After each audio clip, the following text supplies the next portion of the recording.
Oke San, latihan kali ini kita mau belajar belok.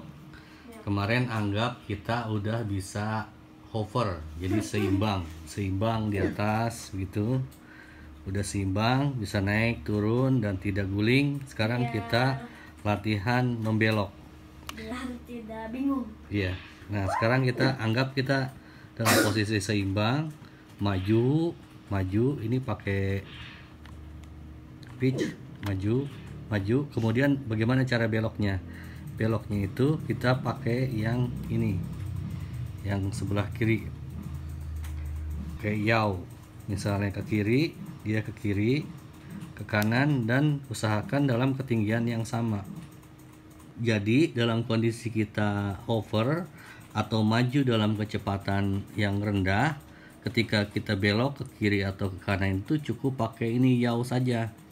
Tapi kalau dalam kecepatan tinggi, biasa si drone ini kan majunya gini nih, pakai sudut. Maka untuk belok itu kita harus pakai dua, yaw sama roll. Kita rasakan. Nah, sekarang kita praktekkan, San.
Wah. Ya.